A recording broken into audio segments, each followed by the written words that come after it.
love d'un voyou. T'es tombé love d'un voyou. T'es tombé love d'un voyou. Wesh la famille, t'es sur Rap Elite. Mes choix musicaux, ma carrière, mes relations avec les rappeurs, tu sauras tout sur Rap Elite. You know. Ah baby, ça va? On est là, calme. Ça fait longtemps qu'on s'est pas vu. Quoi, un an, 2 ans? Ouais, 2 ans je pense. 2 ans et demi je crois, depuis la sortie de ton dernier album. Ah bah 3 ans alors, 2, 3 ans, à force du nombre. Ouais. Depuis t'as été assez discret, t'as fait le projet avec la Team BS. Et aujourd'hui, dans quelques jours, tu sors ton deuxième album. Pourquoi t'as mis autant de temps à revenir en solo?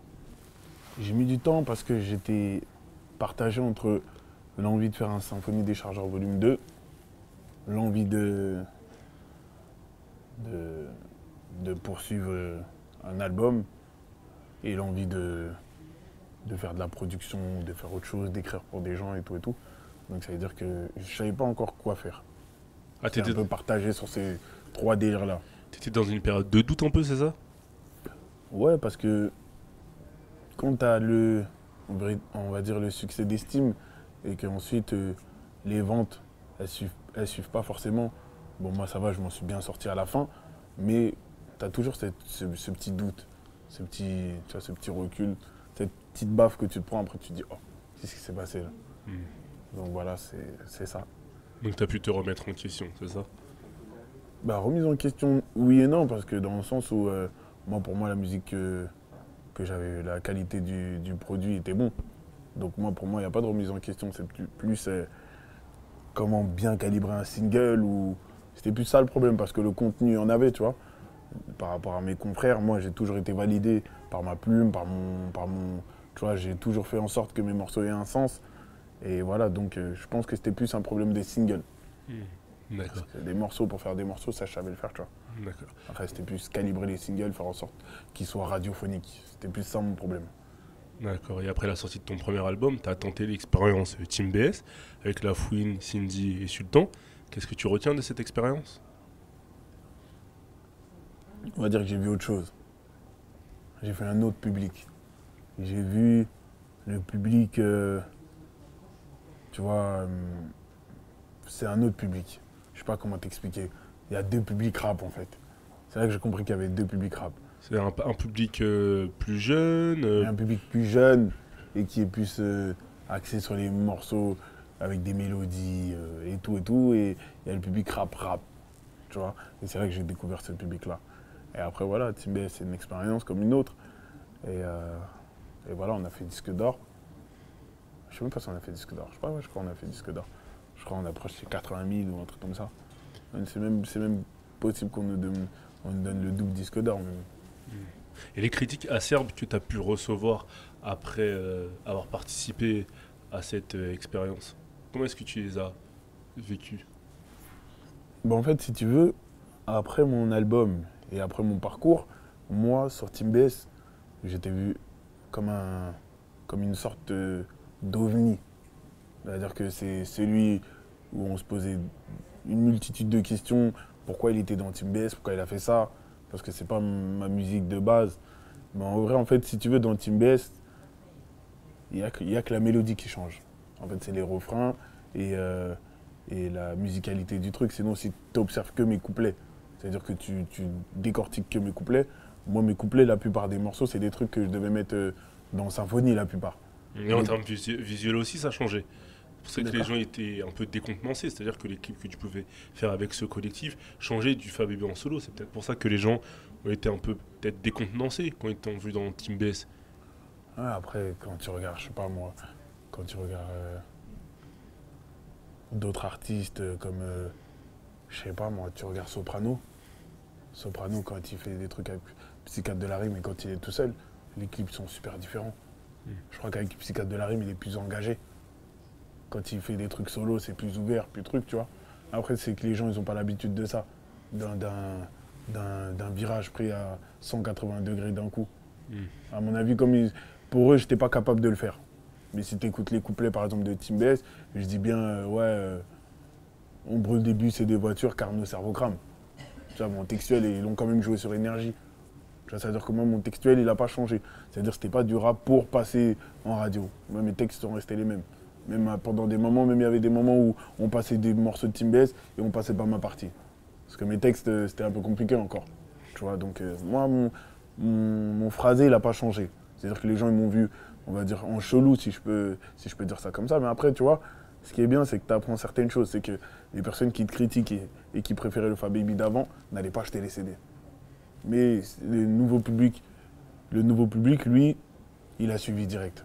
C'est-à-dire que ça s'est ressenti après le Team BS. C'est-à-dire que dès que j'ai sorti Love d'un voyou, t'as vu 30 millions de vues, ça a un truc, et voilà, tu vois. Donc tu regrettes pas cette expérience quoi qu'il arrive, ça t'a permis d'ouvrir ton public. C'est pas que je la regrette pas, c'est que je pense que moi, le regret que j'ai dans Team BS, c'est que j'ai pas pris assez de décisions. C'est-à-dire que j'ai suivi le groupe.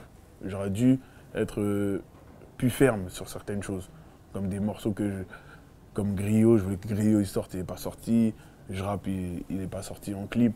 C'est plus des décisions comme ça en fait. C'est La Fouine qui décidait de la direction à prendre, etc. La Fouine et son équipe, c'est ça? En même temps, c'est le patron, tu vois. Moi, je suis pas quelqu'un qui aime bien aller dans le conflictuel avec certaines personnes, tu vois. C'est-à-dire, lui, il dit, si lui, il estime que c'est la meilleure des choses pour nous, moi, je le suis, tu vois. En même temps, il a du expérience. Ouais, il a du bagage dans la musique. Ça veut dire que moi, je suis pas quelqu'un qui aime bien manquer de respect aux aînés, tu vois. Même si je n'étais pas d'accord, je le faisais comprendre en interne, mais après, voilà. Dans tous les cas, le succès, il est là. Donc, à partir du moment où le succès est là, tu peux pas dire grand-chose.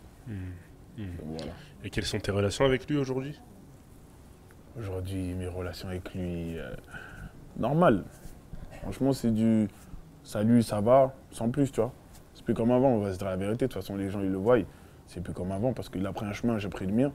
Mais il y a toujours une bonne entente, tu vois. On ne s'est pas quitté sur un conflit. C'est-à-dire qu'il a choisi une certaine direction, j'ai choisi la mienne. Mais il n'y a pas de conflit, il n'y a pas d'embrouille, on ne s'est pas clashé, on ne s'est pas embrouillé. On s'est déjà embrouillé pour de la musique plein de fois avant, mais vous nous voyez toujours ensemble. Nous, j'arrive à faire cette part des choses où même si je m'embrouille avec quelqu'un, aux yeux des médias ou aux yeux du truc, on va rester quand même solide, parce que ça reste une famille. Tu vois, on n'est pas dans les délires de laver le linge sale dehors, en mode ouais, La Fouine a fait ça, ou bien Fababy il a fait ça. C'est mieux même, on s'enferme dans une pièce, on se bagarre, on se serre la main. Tu vois, les trucs à l'ancienne. Mais entre lui et moi, il n'y a rien. Et juste deux choix différents. Est-ce que les Clash, ils ont joué sur cette séparation, sur ces choix différents, comme tu dis? Est-ce que tu as voulu t'éloigner de tout ça? Oui et non. Oui, dans le sens où les Clash, ça n'a pas été bénéfique pour nous. Parce qu'après, qui dit Clash dit dommages collatéraux. Donc forcément, tu vois, il y a des personnes qui ont pris plus que d'autres qui ont été mis dans ce truc-là contre leur gré. Et voilà, tu vois. Et oui, parce que moi, je suis plus dans l'union, tu vois. Pour moi, les rappeurs, tu vois, comme on a fait par la nouvelle génération, nous, c'est plus, tu vois, comme le Secteur A, comme Time Bomb, comme Mafia Qu'un Free, comme 45 Scientifiques, tu vois, les bails de on se connaît pas, mais quand il faut kicker, on y va tous ensemble, tu vois, pour montrer une certaine union. C'est-à-dire que ce côté clash, il m'a déplu parce que c'est pas ça que moi je voulais. Donc moi, honnêtement, les clashs, j'étais pas d'accord, tu vois. Ça a laissé des séquelles dans ta carrière aujourd'hui ou pas du tout? Des séquelles, non, parce que directement, j'ai pas été attaqué, tu vois. Comme tu dis, tu étais un dommage collatéral, tu pouvais faire partie ouais, des mais dommages c'est dans le sens où, tu vois, les gens ils viennent te voir, ils te disent, bon, est-ce que les histoires avec La Fouine, c'est vrai? Moi, j'ai pas envie d'entendre ce genre de trucs-là. La Fouine l'aurait dû clasher, ou bien, tu vois, des petites phases qui ont rien à voir avec ma musique. C'est-à-dire que tu dois te justifier de choses parce que lui, La Fouine, il est à Miami, moi, je suis à Paname. C'est-à-dire, moi, je suis en contact direct avec la rue. C'est-à-dire que je demande est-ce que c'est vrai, est-ce que ici, est-ce que ça. Et même en termes de featuring, on sait très bien qu'il y a des personnes qui n'ont pas voulu chanter avec Fababy parce que La Fouine est en froid avec certaines personnes, tu vois. C'est ça aussi le souci. Parce qu'il y a des personnes qui prennent position, mais dans l'ombre. C'est-à-dire demain, tu vois, Fababy, tu peux l'imaginer avec n'importe qui en featuring. Un mec qui a de la plume, un mec qui ambiance, parce que j'ai fait de tout. Et quand moi je les invite, je sais qu'ils disent non, mais pas parce que, tu vois. D'accord. On va parler de cet album maintenant. Un album où on sent une double face chez toi, une double facette plutôt. Un côté rue et un côté plus artistique, un côté beaucoup plus musical. Tu sembles un peu schizophrène. Tu dis que rapper la rue, ça a été une faute, que ça ne paie pas, Mais dans cet album, tu le fais beaucoup bizarrement. Ouais, en fait, si tu veux, Ange et Démon, si tu veux, c'est la question que tout le monde se posait sur Fabibi, tu vois. Lui, c'est un mec qui est du genre faire du son rue, ou c'est un mec qui veut faire du Team BS. Tu vois ce que je veux dire? C'est-à-dire que moi, je me suis dit, vu que c'est la question, on va dire que tout le monde se pose, autant faire un album dans ce délire-là, tu vois, qui ressemble aux traits de personnalité qui me correspondent le plus, tu vois. Genre Fabibi, c'est rue, c'est pas rue, parce que d'un coup, je peux te faire du C'est bien 2, comme je peux te faire du Panam Boss, comme un coup, je peux te faire du Team BS, comme un coup, je peux te faire du C'est fini. Tu vois, c'est pour ça que l'album, le nom, franchement, c'était bien trouvé. Je pense que c'était ce qui me définissait le mieux. Mais quand tu dis que rapper la rue, ça a été une faute, qu'est-ce que tu veux dire par là? Parce que tu le fais toujours. Donc, Non, rapper la rue, dur, tu vois. Vraiment dur, tu vois, comme représailles, des morceaux comme ça. Parce qu'en vrai de vrai, c'est comme quand tu fais des bêtises. Tu arrives à un âge où tu te dis, en fait, peut-être que j'aurais pas dû. Et moi, je suis arrivé dans cet âge-là où je me dis peut-être que j'aurais pas dû. Parce que arriver à 27, 28 ans et commencer à continuer à dire oui, la rue, nanani, nanana, c'est pas forcément bénéfique pour moi. Alors peut-être je te dis ça, mais peut-être demain, je connais comment nous on est contradictoires les rappeurs. un peu Parce que schizophrène. demain, Ouais. je vais te dire ouais, bon, Symphonie des Chargeurs de volume 2, il sort bientôt. Tu vois ce que je veux te dire? Mais après, c'est comme ça, tu vois, il y a des moments où il y a des remises en question, c'est comme où il y a des moments où tu te dis, bon, vas-y, je vais arrêter les conneries, je vais me mettre dans la religion à fond. Tu vois, quand tu es en période ramadan, tu as toujours plein d'espoir, plein de trucs. T'es que 10 jours après que le ramadan il finisse, le naturel, il revient en bécane, mon pote. Tu vois ou pas? Toujours, c'est comme ça. Il revient en roue arrière, en plus. Hein. Tu vois, des fois, quand tu fais le ramadan, tu as toujours des frères qui disent, oui, non, moi, franchement, les trucs, c'est fini, nanani, nanana. Après, ils reviennent en roue arrière, carrément. Pire qu'avant. C'est comme ça. T'as toujours cette période-là. Comme quand un mec qui sort du start, tu vois, il est toujours tout calme. T'as l'impression qu'il a compris. Cette grosse peine, il a compris. Après, 2 mois après, il dit, il n'y a pas un plan. Tu vois ou pas? T'as toujours cette phase-là. Ben moi, c'était la phase que j'avais, tu vois. Quoi, c'est le propre de l'être humain, c'est ça? Être Ouais, tiraillé voilà. entre ces différentes facettes. Parce qu'après, le délire de rapper la rue aussi, je le fais facilement. C'est-à-dire, le combat le plus difficile, c'était d'avoir une écriture qui était tournée vers autre chose. C'est ça, et on va en parler. Et sur le fait de rapper la rue, pour finir sur le sujet, on a l'impression que t'aimes ça. Le côté provocateur, le côté... certaines personnes peuvent dire que tu n'es pas légitime pour rapper la rue. Et bah toi, tu vas encore rapper la rue, histoire de leur montrer que je le fais quand je veux, même si je peux faire du Team BS ou du Love d'un voyou. Même si c'est un peu rue, entre guillemets, dans le texte, Love d'un voyou. Ouais. Tu vois, mais je peux très bien faire du son rue encore plus dur. C'est un peu ça. C'est un pied de nez à tes détracteurs, entre guillemets, quand tu rappes la rue. Ouais, parce qu'en fait, si tu veux, c'est comme je sais pas moi, un Lil Wayne. Ouais, de faire des gros singles, mais demain, tu vas l'entendre en freestyle, c'est plus la même chose. Tu vois, un Drake aussi, il va te faire des morceaux planants. Quand tu entends en freestyle aussi, c'est pas la même chose. Eminem, pareil. Tu vois. Et puis, il faut toujours avoir cet esprit de compétition. Tu me connais, moi, j'ai toujours provoqué les gens. Je suis toujours allé au charbon, toujours avoir la petite phase où, tu vois, comme dans les Sisters Symphoniques, quand je dis je fais quel que soit Zonto, du coup, tu me croyais derrière. Mais la rue me mettra toujours devant, comme celui qui dirige la prière. C'est toujours des phases comme ça où j'aime bien envoyer des petites balles. Ouais, voilà. Parce que je pense que les gens, en fait, il y a certaines personnes qui pensent que Fabibi, il peut plus rapper la rue. Ou il n'arrive plus à rapper la rue. Et t'as besoin de leur prouver. Tu veux pas les laisser Non, j'ai besoin de me prouver à moi-même d'abord ok. que je peux le faire, tu vois. Parce qu'après aussi, c'est pas avec des morceaux comme Love d'un voyou que tu vas aller terminer des Ice MC ou des Esprits Noirs en freestyle. Tu vois ce que je veux dire? C'est pas en rappant des... tu vois, je connais les limites de certains morceaux. Et il faut Tu toujours sais être en pourquoi tu les fais, compétition. dans quel cadre. Ok. Ouais, voilà. C'est-à-dire que je pense que je serais venu avec... T'as écouté l'album, je serais venu avec d'autres singles, ça n'aurait pas pris. Comme là. C'est-à-dire que je pense que c'était des choix judicieux. Pour Ouais, c'est moi pour et ça. pour le lancement de l'album.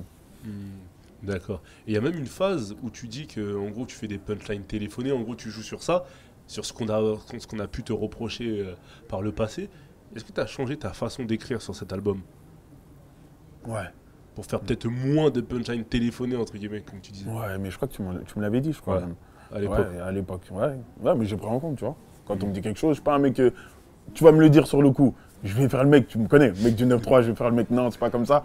Mais après, je vais me remettre en question. Parce qu'un mec qui se remet pas en question, c'est un con. Parce que tu es obligé d'évoluer.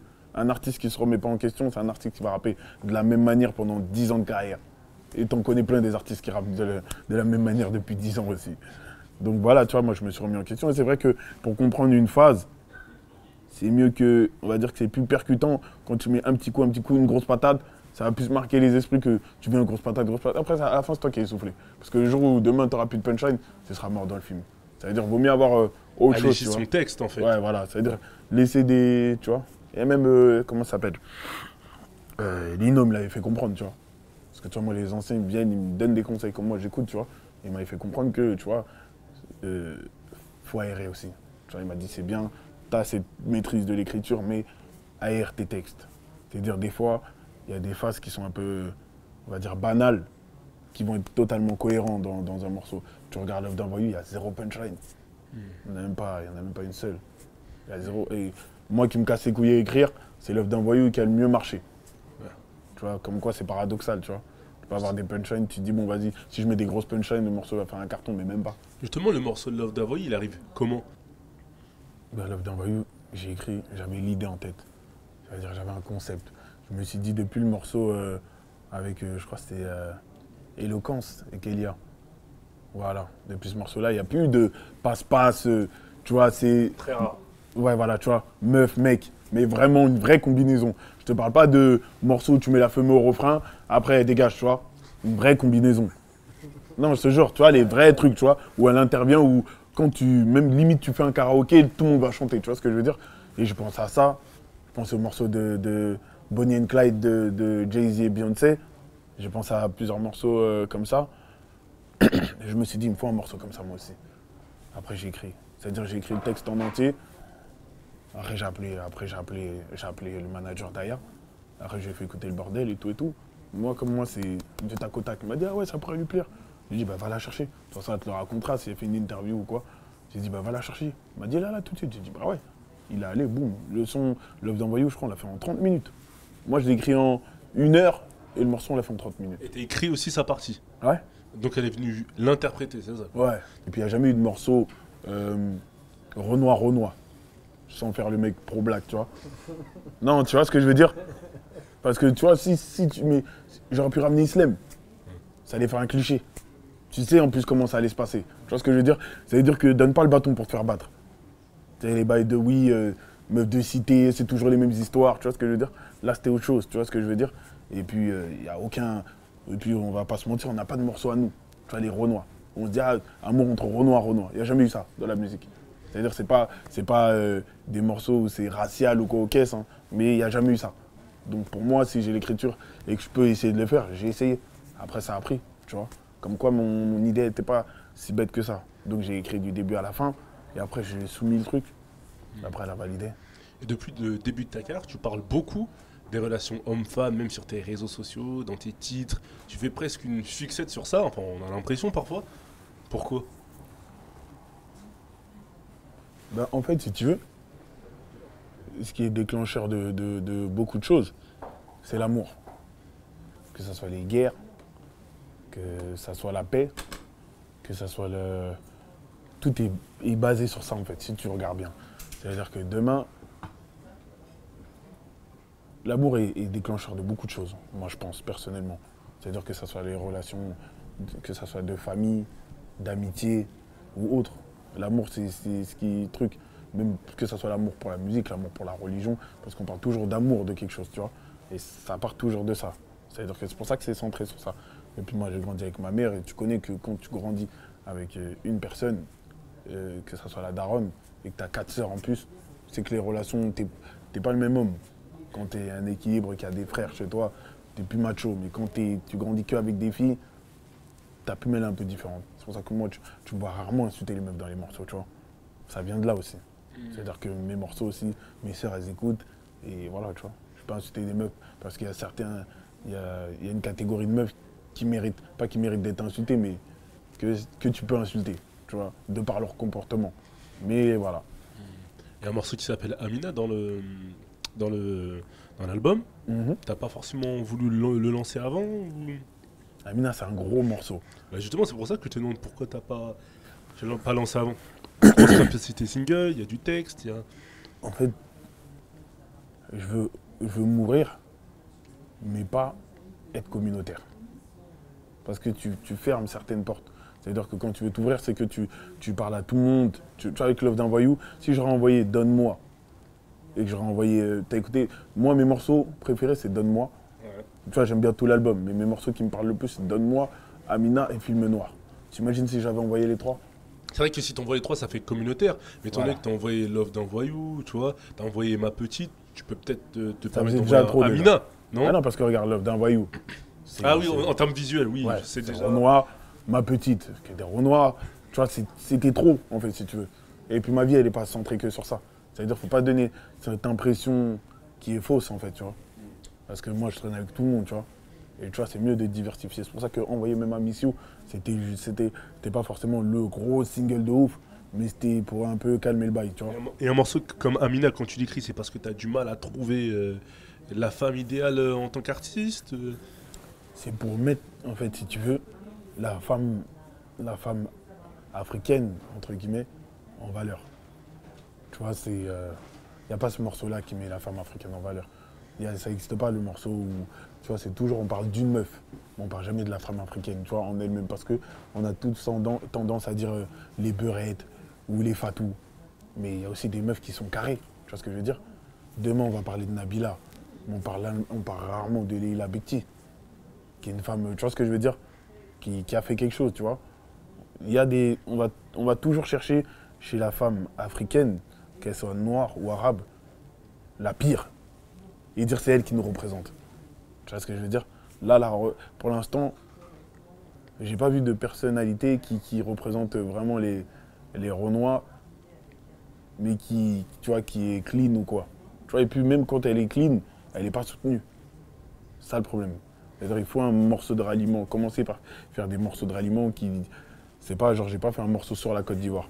Fallait que ça parle de tout le monde, tu vois. C'est vrai, il y a même un morceau qui s'appelle Film Noir avec des sonorités un peu rhythm and blues, groove, Ouais, voilà. où tu parles de la diaspora noire, tu parles Ouais. de la condition de l'Afrique.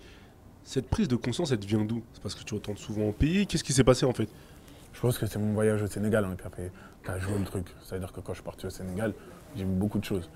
Et je me suis dit aussi qu'on se plaignait beaucoup de... Tu vois, quand tu vois leurs conditions de vie, tu te dis que dormir sur un lit superposé, en fait, c'est pas un truc de ouf. Je sais pas si tu vois ce que je veux dire. Quand tu vois qu'il y a des gens... Au Sénégal, il y a des gens qui dorment dehors tellement il fait chaud. T'imagines le bail. Et moi, dans mes morceaux, je me plains de lits superposés. Tu vois ce que je veux dire? Ouais, t'as relativisé. Bah ouais. Il y a des gens, leur père de... Moi, ma père, elle est trouée. Je commence à dire des trucs bizarres dans mes chansons, alors qu'il y en a qui marchent pieds nus. Tu vois, c'est deux poids, deux mesures, et je me suis dit... Et puis, il y a des gens qui m'écoutent. Ça veut dire que moi, pour un Africain, venir en Europe, c'est que tu as réussi. Et eux, ils t'écoutent de là-bas. Tu peux pas toujours leur rappeler en désespoir, alors que eux, là-bas, il y a pire. Tu vois ce que je veux dire?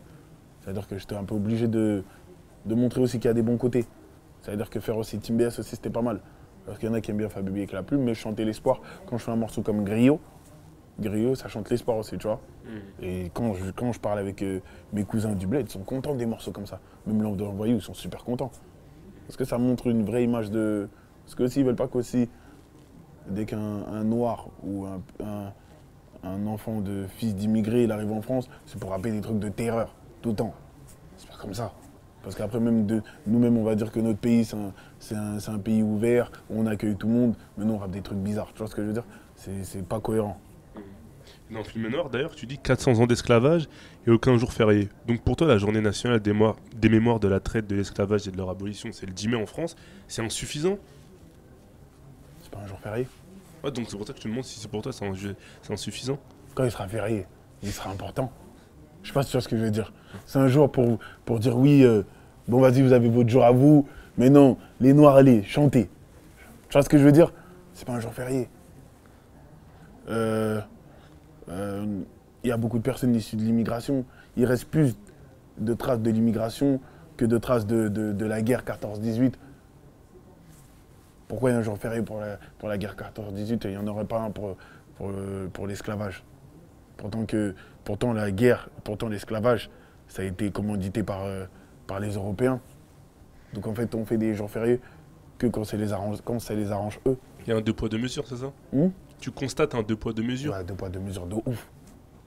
Tu vois ce que je veux dire ou pas? C'est-à-dire que des personnes issues de l'immigration, il en reste encore plein. Là, en France, il y a plein de Renois, il y a plein de Rebeux, il y a plein de Portugais, il y a plein de nationalités différentes. Pourquoi il n'y a pas de jour férié? Si tu veux que vraiment ça rentre dans leur mémoire et il y a un travail de mémoire à faire, c'est vrai, la France, elle a une histoire. Mais les immigrés en font partie. Je sais pas si tu vois ce que je veux dire. C'est-à-dire que, en fait, si tu veux, l'histoire de la France, elle ne s'arrête pas à Clovis, les Gaulois, les trucs. Il y a aussi le passage des pieds noirs, il y a plein de choses. Tu vois, il y a aussi ce qui s'est passé en Algérie. On dirait que tout veut être étouffé. C'est pas comme ça. Je sais pas si tu vois ce que je veux Là, dire. tu ressens une certaine frustration parce que tu as l'impression que ces thématiques ne sont pas assez. Moi, à l'école, on m'en a jamais parlé, en tout cas, moi. Moi, jamais on m'a parlé du. On m'a fait peut-être aller 2-3 cours sur le commerce triangulaire et hop, tu vois, histoire de dire oui, que vas-y, bon, vous venez de là-bas, tu vois, pour t'expliquer. Bon, vous, les Noirs, vous venez de là, on est venu partir là-bas, on est parti vous chercher, vous avez venu là-bas, et vous êtes revenu ici, tu vois. Juste, on te montre ça et après, c'est fini. Il y a des personnes qui veulent en savoir plus. Il y a des gens même que je pense que si jamais il y avait cette recherche de culture ou d'origine, ils ne seraient pas comme ils sont aujourd'hui. Ils travailleraient, ils feraient des choses pour essayer d'aller construire au bled. Pourquoi il y a beaucoup de petits qui font du bif de ouf, mais ils ne vont pas construire au bled? Parce qu'à l'école, on ne leur a pas donné cette culture-là. Chez eux aussi, peut-être que. Y a pas Non, eu parce forcément- que ta mère déjà travaille. Parce qu'il ne faut pas que compter sur l'école, je pense, pour qu'on t'inculque. T'es là-bas certaines- 90% de ta vie. Ouais, mais tu dors chez toi, t'as un entourage, c'est une famille. Tu dors qui- chez toi, ça veut dire ta mère, on va dire qu'elle finit tard à 22h. Tu finis l'école à. Tu penses qu'elle a le temps de venir te dire l'Afrique c'est comme ça? Quand elle rentre, elle veut dormir. L'école, elle paye l'école pourquoi? Quand ils te. Attends. Oh. Donc en plus, elle doit faire un travail supplémentaire. Elle te voit peu. Oui, mais et c'est elle va la te base bassiner avec déjà. des trucs Je de pense l'école. que c'est la famille, la base, pour te Ouais, la rappeler famille te donne le bled, etc. les cultures et les valeurs. Les valeurs. Mais après, tout ce qui est entre guillemets, L'histoire du pays, l'apprentissage, pour toi, l'histoire c'est des trucs. l'histoire du pays d'origine. Pour toi, c'est enfin l'histoire du pays d'origine. La raison pour laquelle ta famille s'est retrouvée en France, c'est à l'école d'apprendre ça et Bien pas sûr. forcément à la famille. Ta mère, si toi tu lui demandes pourquoi elle est venue en France, ça va dire pour chercher du travail et pour avoir une meilleure condition de vie. Ça va s'arrêter là. Elle va pas t'expliquer que oui, en Afrique, les Blancs sont venus parce que nanani. En plus, tu connais comment nos darons sont radicales. On dira les Blancs, ils sont venus, tu vois, comment ils sont crus. C'est-à-dire, si tu les écoutes eux, tu vas devenir bizarre, tu vois. Donc c'est mieux que ça soit détaillé à l'école. Tu vois ce que je veux dire? Au moins, ils vont t'expliquer que c'était avant, que nanani, nanana. Parce qu'il y a des gens qui, voilà, tu vois, qui n'ont pas eu cette culture-là.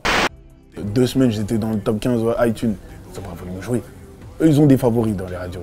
Faut pas se mentir, tu vois, ils ont leurs petits favoris, leurs petits trucs. Parce que quand je vois des top iTunes, moi je suis 14e et d'autres ils sont 90e avec 500 000 vues et qui tournent à toute patate en radio, tu comprends qu'il y a du suçage.